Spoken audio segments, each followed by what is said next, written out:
अस्सलाम वालेकुम। तो व्यूअर्स, आप देख रहे हैं यूट्यूब चैनल रज़िया का किचन। और जैसा कि आप सब जानते हैं कि कॉटन कैंडी सभी को, बच्चों को स्पेशली बेहद पसंद होती है, जिसे लच्छा भी कहते हैं।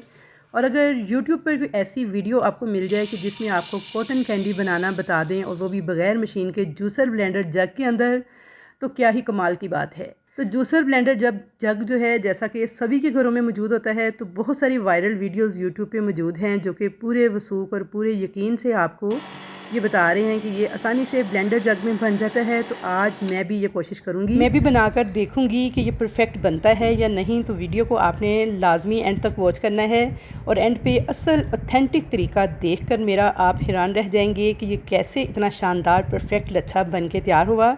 और इससे भी ज़्यादा हैरानकुन चीज़ें आपको देखने को मिलेंगी वीडियो के दौरान। तो वीडियो को आपने लास्ट तक वॉच करना है, तो ऐसा ही बेहतरीन लच्छा आप भी खा सकते हैं जैसे मैं आपको बताऊंगी उस तरीके से। ये कॉटन कैंडी बनाने के लिए सबसे पहले हम एक जूसर ब्लेंडर जग लेंगे, और इसे बिल्कुल ड्राई होना चाहिए, इसके अंदर बिल्कुल भी नमी नहीं होनी चाहिए। तो ये पहली टिप थी जी यूट्यूबर्स की तरफ से। अब इसके अंदर डाल देंगे 1 कप भर के चीनी, जो कि तकरीबन 250 ग्राम चीनी है। और इसके अंदर 1 से 2 चुटकी के बराबर मैंने पिंक फूड कलर ऐड कर दिया है। अब इसको डाल देंगे जूसर ब्लेंडर जग के अंदर, जो कि बिल्कुल ड्राई होना चाहिए, और इसे आपने ब्लेंड करना स्टार्ट करना है। तो यहाँ पे देखिए जी, फुल स्पीड पे मैंने मशीन को चला दिया था, और इतना चलाना है कि बस ये पाउडर बन जाए, पाउडर हो जाए हर तरफ। तो यहाँ पे देखिए, मैंने मशीन को तकरीबन 4 से 5 मिनट चलाया था, और दरमियान में ना मैं मशीन को रोक रही थी, क्योंकि मुझे अपनी मशीन बड़ी अजीज़ है। तो जब आप इस तरह की मशीन यूज़ करें जो कि जूसर ब्लेंडर जग वाली होती है, इसमें लाजमन आपको ना 1 से 1.5 मिनट के बाद मशीन को थोड़ी सी रेस्ट देनी चाहिए, चाहे कोई भी मशीन हो, किसी भी कंपनी की हो। ये इसकी लाइफ के लिए बहुत ज़बरदस्त मैं आपको टिप बता रही हूँ।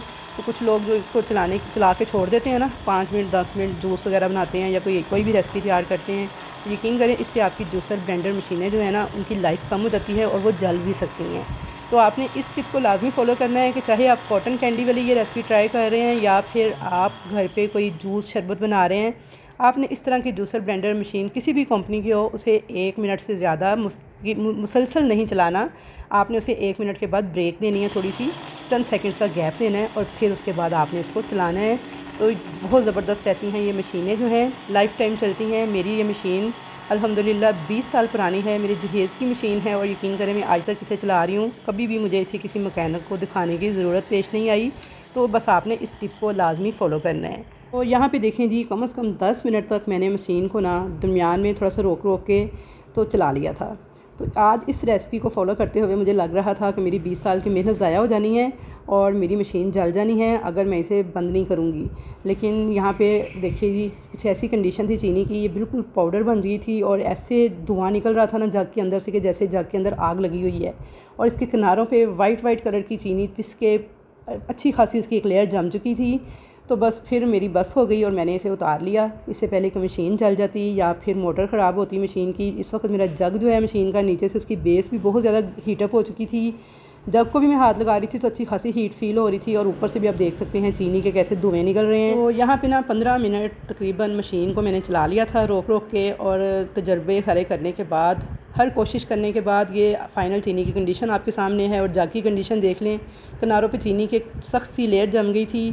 और कॉटन कैंडी कहाँ से आती है फिर? तो ये देखें जी, कॉटन कैंडी आएगी ये बाज़ार से, और इस तरह जाएगी जग के अंदर, और ये मेरी बन गई कॉटन कैंडी। तो व्यूअर्स, अब यहाँ पर मैं ये बिल्कुल नहीं कहूँगी कि जो वायरल रेसिपीज़ वाले हैं, जिनके मिलियन में व्यूज़ हैं, और जिन्होंने आपको मशीन में बनाकर बाज़ार से लाकर दिखा दी है कि जी ये कॉटन कैंडी हमने ब्लेंडर जूसर जग में तैयार की है, किसी के ऊपर मैं कमेंट नहीं करूँगी। उनका ईमान और उनका काम, इसके लिए वो ख़ुद जवाबदेह हैं अपने रब के हुज़ूर।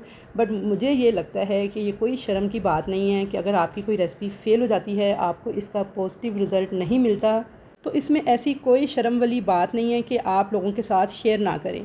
आप लोगों को बताएं कि देखें, हमने ये रेसिपी बनाई, ट्राई की, पूरी एफ़र्ट की, टाइम और मटेरियल सब कुछ वेस्ट गया, मशीनें ज़ाया हुई, और इस रेसिपी का हमें कोई रिज़ल्ट नहीं मिला।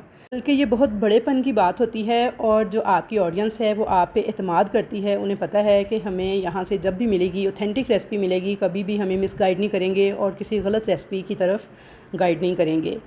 तो मैंने आपसे कहा था वीडियो को लास्ट तक वॉच कीजिएगा। मैं आपको ऑथेंटिक लच्छा बनाने की जो रेसिपी है ना वो दिखाऊंगी। तो ये देखें जी, ऑथेंटिक लच्छा इस तरीके से इस मशीन के अंदर बनाया जाता है।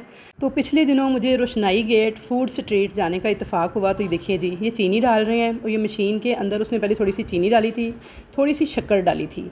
जो सी शक्कर है वो सिर्फ डाली थी 20% और 80% चीनी थी। और नीचे देखिए उसकी आग जल रही है इस मशीन के। तो हीट से जो चीनी है वो आहिस्ता आहिस्ता मेल्ट होती है और जब तेज़ी से ये मशीन चलती है तो इस तरह से इसके साइड पे ना ये लच्छे से बनना स्टार्ट हो जाते हैं, जो चीनी की तारें हैं। तो एक्चुअली ये चीनी की तारें होती हैं जिन्हें उसके बाद ये इस तरह से इकट्ठा करते जा रहे हैं। और ये इतना बेहतरीन लच्छा था ना, यकीन करें खाने का मज़ा आ गया था। ये 100 रुपये का एक लच्छा था और जो सा आम दुकानों पे मिल जाता है, आम हम किसी पार्क्स वगैरह में जाते हैं तो वहाँ पे वो बेच रहे होते हैं, वो 30-40 रुपये का भी मिल जाता है। लेकिन यकीन करें कि व्यूअर्स, इस लच्छे का जो टेस्ट था ना वो बहुत ज़बरदस्त था और वो 30-40 रुपये वाले लच्छे से ये टोटली मुख्तलिफ था। तो यहाँ पे देखें, इसे देखने का भी इतना मज़ा आ रहा था ना कि इतने ज़बरदस्त तरीके से वो बना रहा था, और इसकी शेप, इसको बनाने का तरीका और फिर इसका टेस्ट, तो ये सारी चीज़ें बेहद शानदार थीं और बच्चे बड़ा इंजॉय कर रहे थे। मैं तो यहाँ पे वीडियो बनाने में मसरूफ़ थी क्योंकि मैंने उनसे कहा था कि मुझे इसकी वीडियो बना लेने दें। मुझे तो इस रेसिपी की बड़ी देर से तलाश थी। तो ये घर पे बनाना टोटली इम्पॉसिबल है। अगर आपके पास इस किस्म की मशीन हो तो आप ये रिस्क लें। जूसर ब्लेंडर जग वाली मशीन के अंदर हरगिज़ आप मत बनाने की कोशिश करें, कोई रिज़ल्ट नहीं मिलेगा आपको। और यहाँ पे देखें जी, ये लच्छा बन के तैयार था और बच्चे अब इसको एंजॉय कर रहे थे। मैं इनसे कह रही थी कि मुझे पिक्चर बना लेने दो, लेकिन बच्चों को अपनी अपनी स्नैप्स बनाने की पड़ी हुई थी और वो इस लच्छे को खाते हुए कह रहे थे मामा ये बहुत टेस्टी है। तो आई होप व्यूअर्स कि आज की वीडियो आपको बेहद पसंद आएगी। वीडियो अगर अच्छी लगे तो इसे लाइक और शेयर कीजिएगा। चैनल पर नए हैं तो सब्सक्राइब कीजिएगा और कमेंट सेक्शन में बताइएगा कि कैसी लगी आपको मेरी ये वीडियो। तो इंशाल्लाह ताला मुलाकात होगी आपके साथ एक अच्छी और नई और ऑथेंटिक रेसिपी के साथ। तब तक के लिए अल्लाह हाफिज़।